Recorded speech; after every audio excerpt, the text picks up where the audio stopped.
আল্লাহর গজব পড়বে, আপনারা যা শুরু করে দিয়েছেন। কিন্তু এরকম আমাদের গায়ের উপরে উঠে পড়বেন না। গোপালগঞ্জ জেলার নামই বদলে যাবে, বুঝছেন? গোপালগঞ্জ আর থাকবে না।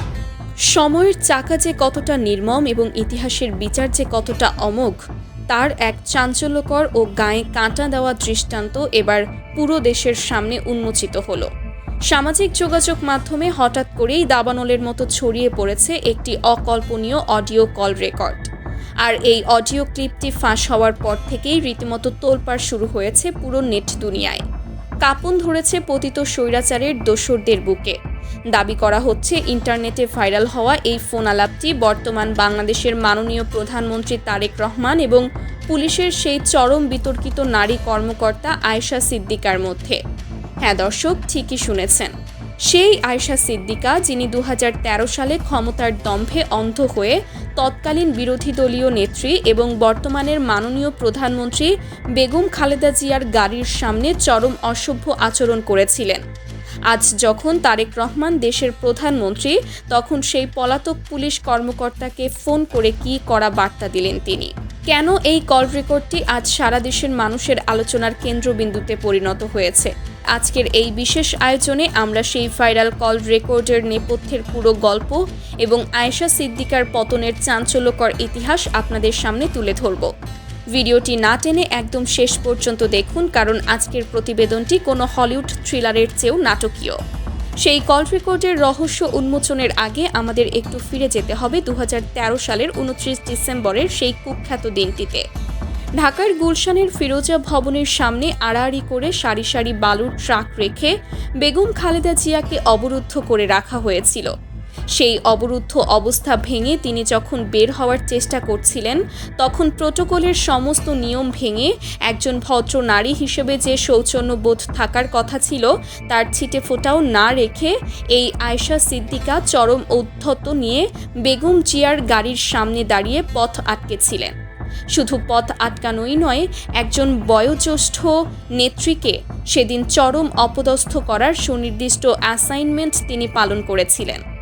ক্ষমতার সেই গরমে তিনি হয়তো ভুলেই গিয়েছিলেন যে সময়ের আবর্তে ক্ষমতার চেয়ার বদলায়, কিন্তু মানুষের করা অন্যায় তার পিছু ছাড়ে না।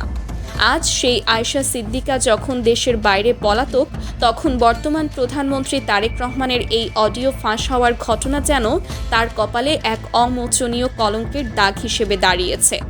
ভাইরাল হওয়া সেই অডিও ক্লিপে শোনা যায় অত্যন্ত গম্ভীর, তীক্ষ্ণ ও দৃঢ় একটি কণ্ঠস্বর, যা বর্তমান প্রধানমন্ত্রী তারেক রহমানের কণ্ঠের সাথে হুবহু মিলে যায়। সেই অডিওতে আয়েশা সিদ্দিকাকে উদ্দেশ্য করে প্রধানমন্ত্রী বলেন, আপনি কি ভেবেছিলেন চিরতরে ক্ষমতার দাপট দেখিয়ে পার পেয়ে যাবেন? ক্ষমতার দম্ভ দেখিয়ে যারা দেশের সাধারণ মানুষের ওপর জুলুম করেছে, মিথ্যা মামলা দিয়ে বিরোধী মতকে দমন করেছে এবং 3 বারের সাবেক প্রধানমন্ত্রীকে রাজপথে অপমান করেছেন, তাদের প্রত্যেকের ফাইল এখন আমার টেবিলে। অন্যায় করে এই বাংলার মাটিতে কেউ পার পায় না। অডিওতে আরও শোনা যায় তিনি আয়েশাকে সরাসরি সতর্ক করে দিয়ে বলেন, আপনি যেখানেই পালিয়ে থাকুন না কেন, যে দেশেই আশ্রয় নিন না কেন, আপনাকে খুঁজে বের করা হবে। আপনি যাদের ইশারায় এবং যাদের আশীর্বাদ নিয়ে প্রোটোকল ভেঙে সেই দিন অসভ্য আচরণ করেছিলেন, তারা আজ কোথায়? সেই বেঞ্জির, সেই গডফাদাররা কি আপনাকে বাঁচাতে পেরেছে? মনে রাখবেন, সময়ের হিসাব দিতেই হয়। প্রধানমন্ত্রীর এই হুঁশিয়ারি বার্তা যেন এক আগ্নেয়গিরির মতো বিস্ফোরিত হয়েছে পলাতক এই পুলিশ কর্মকর্তার জীবনে। যে আয়েশা সিদ্দিকা একসময় নিজের পুলিশি ক্ষমতার দাপট দেখিয়ে সাধারণ মানুষের জমি দখল করতেন, বেনজির আহমেদের হাজার হাজার কোটি টাকার সাভানার রিসোর্ট পাহারা দিতে গিয়ে মানুষ মারতেন, তিনি আজ নিজেই নিজের ছায়াকে ভয় পাচ্ছেন। অডিওতে আরও শোনা যায় প্রধানমন্ত্রী তারেক রহমান আয়েশাকে মনে করিয়ে দিচ্ছেন গোপালগঞ্জের এসপি হিসেবে তিনি কি অপকর্ম করেছিলেন।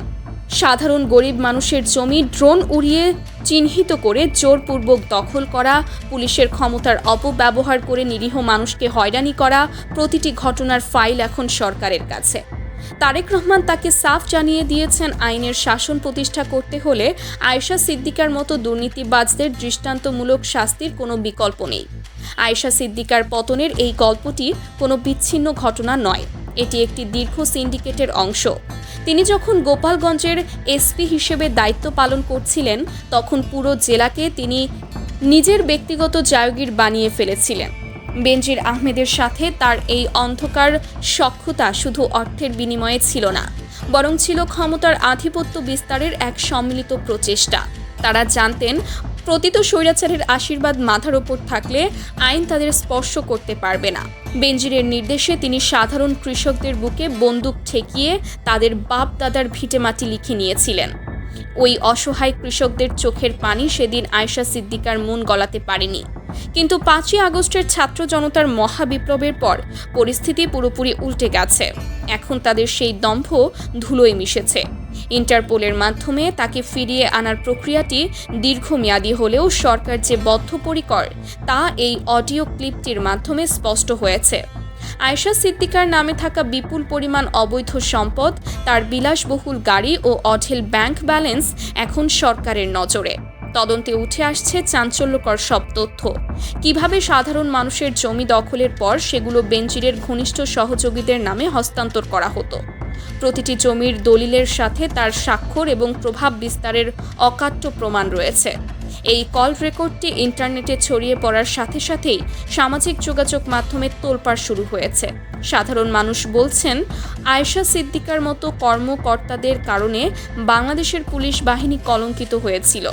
যারা জনগণের নিরাপত্তা দেওয়ার কথা, তারা নিজেরাই যখন জুলুমের হাতিয়ার হয়ে যায়, তখন তাদের পরিণাম এমনটাই হওয়া উচিত। নেটিজেনরা বলছেন, এই অডিও ক্লিপটি আসলে একটি সুনির্দিষ্ট বার্তা। যারা ভাবছে বিদেশে পালিয়ে গেলেই বিচার থেকে বাঁচা যাবে, তাদের জন্য এটি বড় সতর্কবার্তা। প্রধানমন্ত্রী তারেক রহমানের এই দৃঢ় অবস্থান প্রমাণ করে যে দেশে এখন আইনের শাসন চলছে এবং কারো অন্যায়ই আর ধামাচাপা দেওয়া হবে না। তার এই সরকারি ফোনালাপ এবং কঠোর হুঁশিয়ারি শুধু আয়েশা সিদ্দিকার জন্যই নয়, বরং যারা বিগত 15 বছর ধরে স্বৈরাচারের সুবিধাভোগী হিসেবে সাধারণ মানুষের ওপর স্টিম রোলার চালিয়েছে, তাদের সবার জন্যই এক মরণ বার্তা। যারা একসময় ধরাকে সরাক জ্ঞান করত, আজ তারা বিশ্বের নানা প্রান্তে ফেরারি আসামির মতো লুকিয়ে বেড়াচ্ছে। কিন্তু এই আধুনিক বিশ্বে অপরাধ করে বেশি দিন লুকিয়ে থাকা সম্ভব নয়, আর সেই সত্যিটাই আজ তাদের তাড়া করে ফিরছে। প্রধানমন্ত্রী তারেক রহমানের এই কঠোর অবস্থান বুঝিয়ে দিয়েছে যে নতুন বাংলাদেশে দুর্নীতিবাজদের কোনো স্থান নেই। তিনি যে ফোন কলটি করেছিলেন সেটি কেবল আয়েশাকে ভড়কে দেওয়ার জন্য নয়, বরং এই বার্তাটি দেওয়ার জন্য যে দেশের আইন এখন সবার জন্য সমান। প্রধানমন্ত্রীর এই সাহসী পদক্ষেপ এবং কল রেকর্ড ফাঁস হওয়ার ঘটনাটি আপনি কিভাবে দেখছেন? যারা একসময় ক্ষমতার দম্ভে অন্ধ ছিলেন, আজ তাদের এই করুণ পরিণতির দিকে চেয়ে আপনার কি মনে হয়? আপনাদের অত্যন্ত সুচিন্তিত, তীক্ষ্ণ এবং বিশ্লেষণমূলক মতামতটি অবশ্যই নিচে কমেন্ট বক্সে লিখে জানাবেন। ভিডিওটি ভালো লাগলে একটি লাইক দিন এবং ভিডিওটি বেশি বেশি করে শেয়ার করে অন্যায়ের বিরুদ্ধে জনমত গড়ে তুলুন। দেশের রাজনৈতিক অঙ্গনের এমন সব চাঞ্চল্যকর, এক্সক্লুসিভ ও বস্তুনিষ্ঠ খবর সবার আগে পেতে চ্যানেলটিতে সাবস্ক্রাইব করে পাশে থাকা বেল আইকনটি বাজিয়ে রাখুন।